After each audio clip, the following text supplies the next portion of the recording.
पुढचा 6वा प्रश्न आहे आपला. Draw a circle with centre P and radius 3.4 centimetre. Take point Q at a distance 5.5 centimetre from the centre. Construct tangent to the circle from point Q. P केंद्र असलेलं आणि 3.4 semi त्रिज्या घेऊन एक वर्तुळ काढूयात. वर्तुळ केंद्रापासून 5.5 सेमी अंतरावर क्यू बिंदू घ्या, म्हणजे तो वर्तुळाच्या बाहेरच जाईल. आणि क्यू बिंदूतून वर्तुळाला काय काढायचे आहे, स्पर्शिका काढायचे आहे. तर हा प्रश्न आपण पाहूयात. तर आपण प्रश्न काढायला सुरुवात करूयात. पहिलं 3.4 सेंटीमीटरचं आपण काय करणार आहोत, वर्तुळ.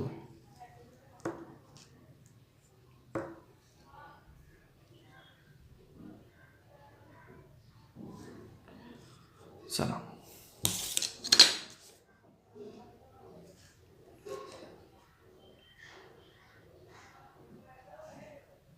तीन 3.4 सेमीचं वर्तुळ काढूयात. हा सुद्धा प्रश्न मी मध्यभागी येतो काढायला. सो उलटं पेज करू, ठीक आहे, तिरकं. तर 3.3 सेमीचं वर्तुळ. ओके, हे झालं 3.4 सेंटीमीटरचं वर्तुळ. हा एक केंद्रबिंदू. आता वर्तुळाच्या केंद्रबिंदूला काय नाव द्यायला सांगितलं यांनी, पी. त्यानंतर कितीची रेडियस काढली, ही मी बाहेर एकदा असं काढतो. ही झाली त्रिज्या 3.4 सेमीची. ओके, पुढे वर्तुळाच्या केंद्रबिंदूतून पुढचा प्रश्न पहा. Take a point Q at a distance 5.5 centimetre from the centre. वर्तुळाच्या केंद्रबिंदूतून आपल्याला 5.5 सेमी अंतरावर एक बिंदू घ्यायचा आहे. तर मी पट्टीच्या सहाय्यानं इथं वर्तुळाचा केंद्रबिंदूपासून दिसतं, वर्तुळाचा केंद्रबिंदू, तर पट्टी घेतली 5.5. ओके, इथं येतोय 5.5. ठीक आहे, एक रेषाखंड काढला. मी आकृती, मी पान असं हे धरलेलं आहे तिरकं, येते लक्षात.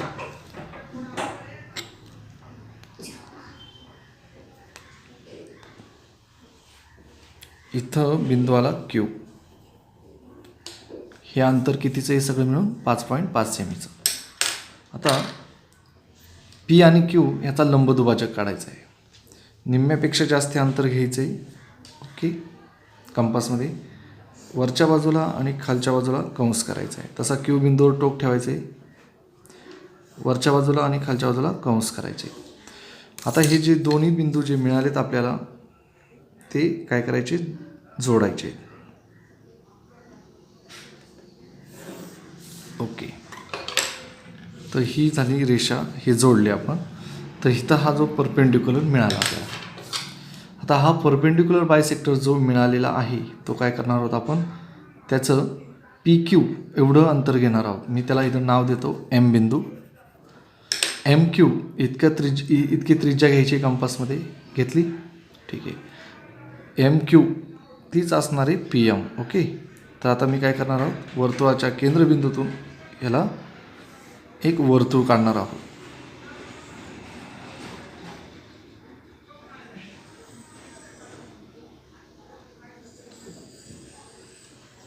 ओके, ही त्रिज्या घेऊन मी काय केलं, परत एक वर्तुळ काढलं. आता हे जे वर्तुळ काढलं, छोटं वर्तुळ, ते या मोठ्या वर्तुळाला कोणत्या बिंदूत छेदतंय, तर इथं बघा, इथे बिंदू आणि इथे बिंदूत काय करतंय, ते छेदतंय. त्याला मी नाव देतो ए आणि बी. ए आणि बी या बिंदूमध्ये हे वर्तुळ मोठ्या वर्तुळाला छेदून जाते. मग ए आणि क्यू आणि बी आणि क्यू एकमेकांना काय करायचे, जोडायचे.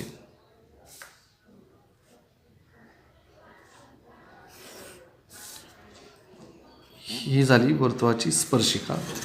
तसंच बी आणि क्यू एकमेकांना जोडायचे.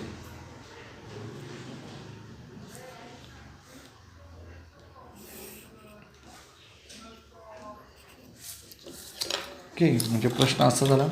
काय केलं पहा, परत स्टेप सांगतो तुम्हाला. मी 3.4 सेमीचं वर्तुळ काढलं. त्यानंतर पी क्यू 5.5 सेमीची काढली. त्यानंतर पी क्यूचा मी लंबदुभाजक काढला. निम्म्यापेक्षा जास्त अंतर घेऊन वर खाली दोन्ही बाजूंनी कंस केले. त्यानंतर लंबदुभाजक काढला. लंबदुभाजक काढल्यानंतर इथं टोक ठेवून पी पर्यंत कंपासचं टोक ठेवलं किंवा एम क्यू इतकी त्रिज्या घेतली आणि इथं टोक ठेवून वर्तुळ काढलं जे केंद्रबिंदूतून आणि क्यू बिंदूतून गेलं. हे जे छोटं वर्तुळ आहे ते ए आणि बीमध्ये छेदतं. त्यानंतर मग मी ए क्यू आणि बी क्यू एकमेकांना काय केले, जोडले. तर हे झालं वर्तुळाच्या बाह्यबिंदूतून वर्तुळाला काढलेली स्पर्शिका खंड. सोपा होता प्रश्न. चला पुढचा प्रश्न पाहूयात. सातवा प्रश्नही तसाच आहे. Draw a circle with radius 4.1 centimetre. Construct tangent to the circle from a point at a distance 7.3 centimetre from the centre. 4.1 सेमी त्रिज्या घेऊन वर्तुळ काढा आणि वर्तुळ केंद्रापासून 7.3 सेमी अंतरावरील बिंदूतून स्पर्शिका काढा. आधी 4.1 सेमीचं वर्तुळ काढूया. कंपास पट्टीमध्ये लक्ष द्या. 4.1 सेमी.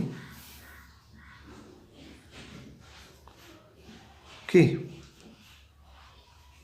4.1 सेमी अंतर घेतलं. ठीक आहे, 4पेक्षा 1 रेष जास्ती.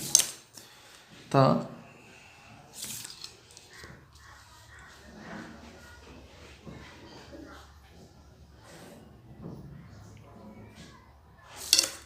वर्तुळ पुन्हा एकदा मी पेज तिरकं करतोय म्हणजे मला इकडे भरपूर जागा मिळेल. तर 4.1 सेमीचं वर्तुळ. ओके, दिसलं. वर्तुळाच्या केंद्रबिंदूला काय नाव द्यायचं असं काय सांगितलं नव्हतं, त्यामुळे आपण नाव देऊया पी. ही झाली वर्तुळाची त्रिज्या 4.1 सेंटीमीटर. आता वर्तुळाच्या केंद्रबिंदूपासून बाहेर एक आपल्याला बिंदू घ्यायचा आहे 7.3 सेमी अंतरावर. 7.3 सेमी अंतरावर. मग मी पट्टीच्या साहाय्याने केंद्रबिंदूपासून 7 नंतर 3 रेषा 7.3 1 2 3. ओके, इथं नाव देऊयात क्यू. ठीक आहे, क्यू नाव दिलं.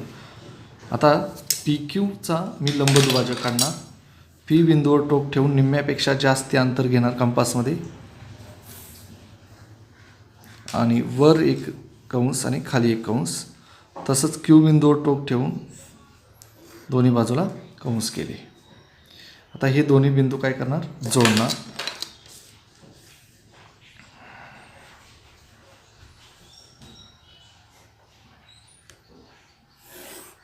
ओके, हा झाला लंबदुभाजक. तर जो लंबदुभाजक मिळाला त्याला नाव देतो मी एम. आता एम वर टोक ठेवून क्यू बिंदूवर टोक ठेवणार आणि एम बिंदूवर टोक ठेवणार. बरोबर पेन्सिल येते तिथं.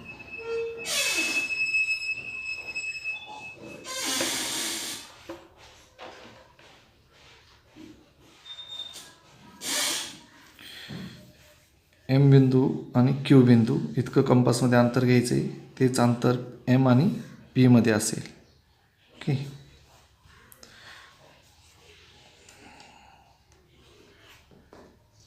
तर इथून मी वर्तुळ काढणार आहे.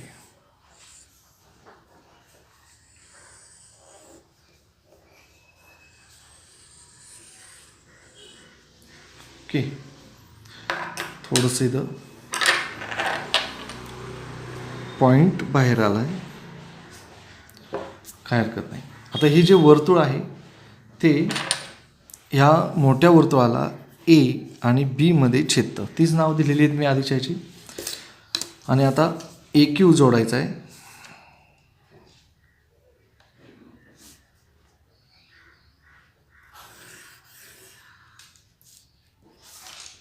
ही झाली स्पर्शिका. तसंच आता बी क्यू जोडणार आहे. बी क्यू.